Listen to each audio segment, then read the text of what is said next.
Hey guys, good morning. It is Thursday morning. Everybody's doing prep for this winter storm that's coming. I got to go out and get some prep done. I'm actually going to record a video of what I'm doing to prepare.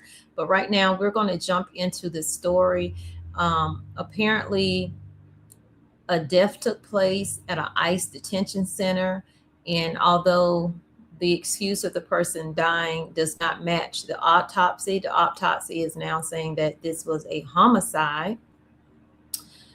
Come to find out, this is the third death at this one particular detention center. And then I also have information that in a memo that was sent to ICE that they can enter someone's home like without a warrant. So we're going to get into that also. Definitely hit the like button, share the video out, and leave your comments down below. I'm interested to see what you think about all of this. Immigrant's death in ICE custody is ruled a homicide. This is by the El Paso medical examiner. This is what the detention center looks like. This is the largest one, they say.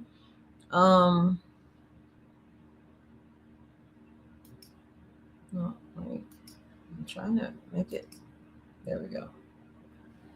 So this is the largest one that they say is in El Paso, Texas. The death of a 55-year-old Cuban detainee who died on January 3rd at a federal immigration detention camp in El Paso was ruled a homicide on Wednesday by the El Paso Medical Examiner Office. Gerardo Lunas Campos, who had been detained at a camp East Montana, died from asphyxia due to neck and torso compression. And that's according to the autopsy, meaning that he couldn't breathe because of pressure on his neck and his chest. Immigration and Customs Enforcement in a January 9th press release said that Lunas died after experiencing medical distress. About a week later, ICE told the Associated Press that he instead died after attempting suicide, and ICE staff attempted to save him. So that they're trying to explain away the compression on the chest, I guess, and the neck. I don't know. That change came after a Washington Post published a story saying the El Paso medical examiner was likely to rule his death a homicide. Lunas Campos' daughter shared a recording of a conversation she had with an employee at the medical examiner's office with the newspaper. The autopsy report says Lunas Campos became unresponsive while being physically restrained by law enforcement, and that his medical records show that he had experienced bipolar disorder and anxiety. Now, y'all, he was a registered ex-offender and a convicted felon. This is his third detainee to die.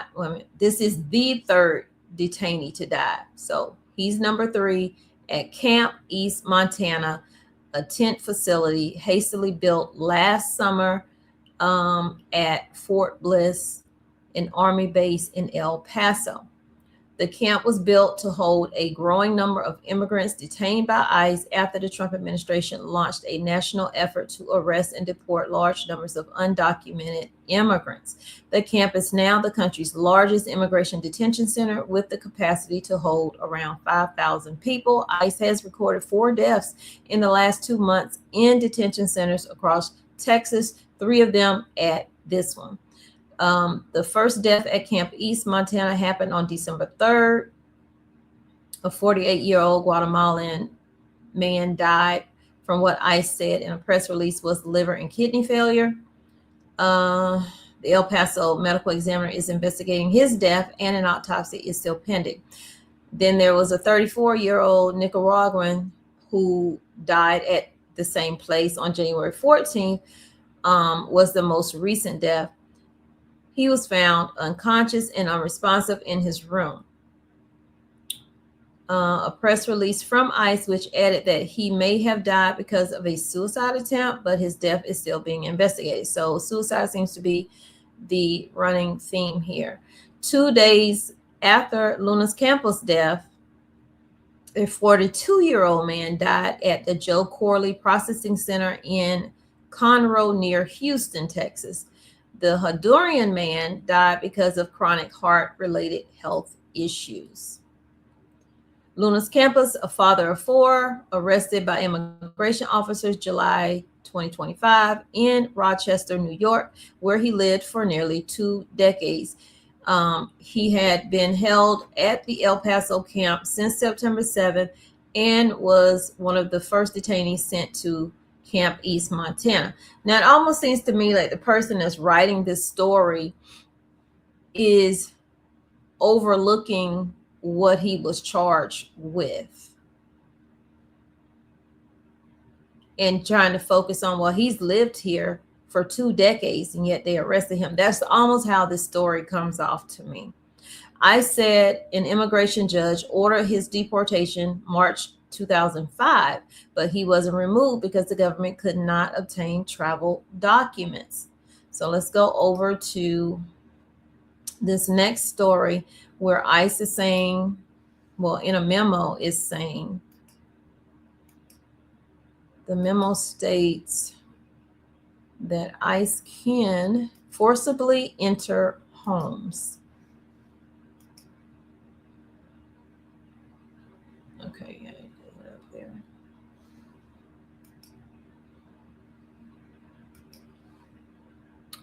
I need my glasses, y'all. I need my glasses. ICE says its officers can forcibly enter homes during immigration operations without judicial warrants. An international Immigration and Customs Enforcement document in May shows that ICE told officers and agents they can forcibly enter homes of people subject to deportation without warrants signed by judges. The memo dated May 12th, which reads that it is from ICE Acting Director Todd Lyons, was shared with Senator Richard Blumenthal. It says ICE agents are allowed to forcibly enter a person's home using an administrative warrant. If a judge has issued a final order of removal, administrative warrants permit officers and agents to make arrests and are different from judicial warrants, which judges or magistrates sign allowing entry into homes. Lyons notes in the document that detaining people in their residences based solely on administrative warrants is a change from past procedures. Although Homeland Security has not historically relied on administrative warrants alone to arrest aliens subject to final orders or removal in their place of residence, the DHS Office of General Counsel has recently determined that the U.S. Constitution, the Immigration and Nationality Act, and the immigration regulations do not prohibit relying on administrative warrants for this purpose. The memo says agents may arrest and detain aliens in their places of residence who are subject to final orders of removal issued by immigration judges. The memo says under general guidelines that officers and agents using a method called Form I-205 must knock and announce, and that in announcing, officers and agents must state their identity and their purpose. It says that officers and agents must give the people inside time to comply with the order. It also says that they generally should not enter a residence before 6 a.m. or after 10 p.m. and that they should only use a necessary and reasonable amount of force to enter a home. And this was a document that was posted the Associated Press.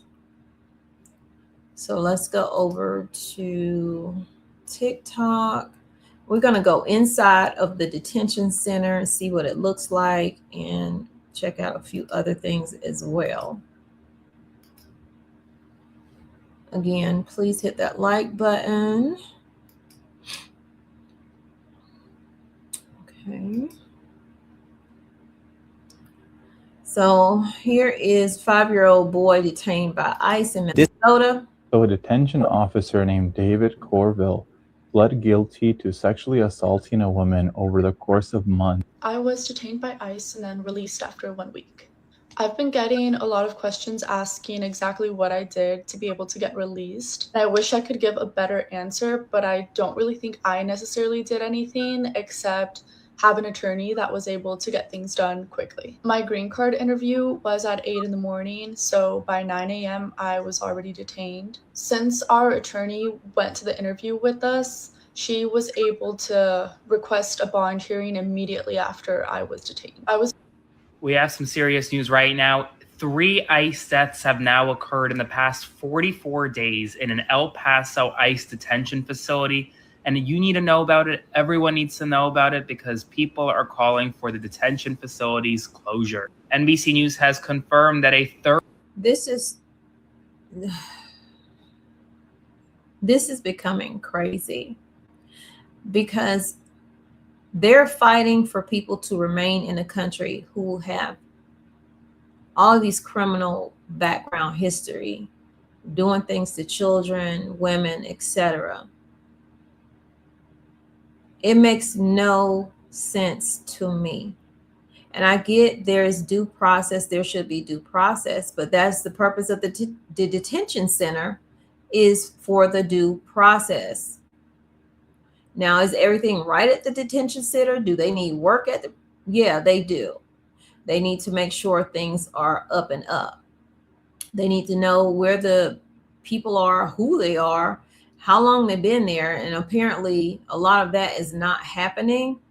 But to, I don't know, to say we need to just close them down and do what with the people? Just let them back out on the street to drain the system even more? We have Americans here who can't even get assistance. So is there no care for your own people as well? Not that you're supposed to care about everybody. God loves everybody. But we should not be here saying, well, I know, they have this ex-offender case. I know they did this, but they've been here for 10 years already.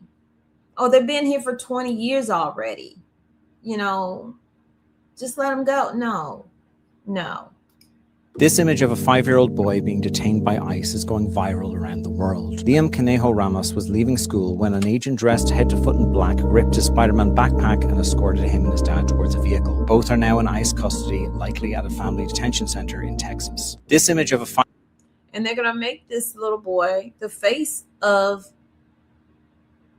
everything that's going on to make it seem like it's so wrong, everything that's going on. Now, everything that is happening, some of it is uncalled for, but some of it is because people are being aggressive back towards ICE. Now, I get ICE needs more training. They need whatever, because they seem like they're just pulling people off the street at this point in ICE. I would like to see there being more training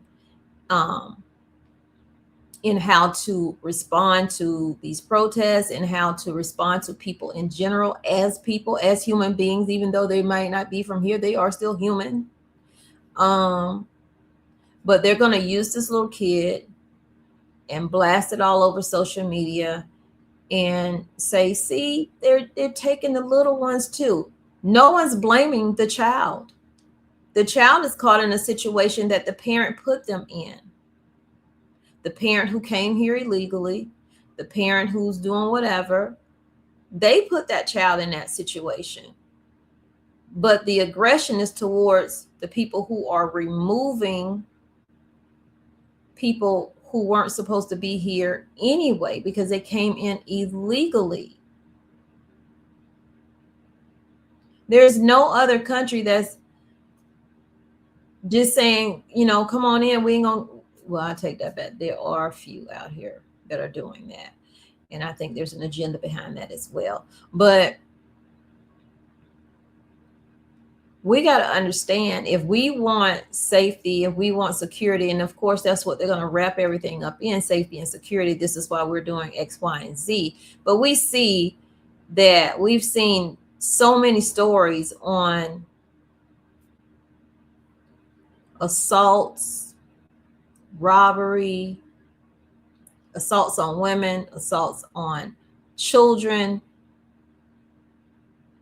It's too much. There needs to be, I don't know. Honestly, I don't have the answer for it. I just feel like this child is going to be the poster child now. And any other child is going to be the poster child. Where's the outrage over all the children that did come over and disappeared? Where are they at? Who's got those kids hostage somewhere?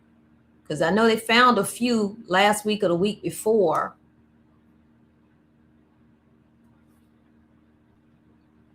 Anyway, y'all can let me know what y'all think down in the comments, and I will see you guys in the next video. Remember that I love you, but God loves you more. He created only when you be the very best you could be. And when you are, go out and spread God's love. Get out there and get yourself prepared. You know, the storm is changing every single day. So how bad the intensity of it's going to be, I have no idea. I can't even tell you that. I'm not going to sit here and lie or whatever and tell you, oh, it's going to be this, that, and the third. I'm telling you what they tell me. But what I do know is that it is continually changing every single, pretty much few hours, shifting in the direction and shifting in the intensity or lack of, or if it's going to be snow or if it's just going to be an ice event or whatever. Either way, I hope that you guys are safe. Stay as safe as possible. Protect your home the best you can with getting preparations done inside and out, and any animals that you have as well. Check on your elderly neighbors. And I will see y'all in the next video, and I will have that video on what I'm doing to prepare, but I got to go out and get this fuel and stuff put into the vehicles.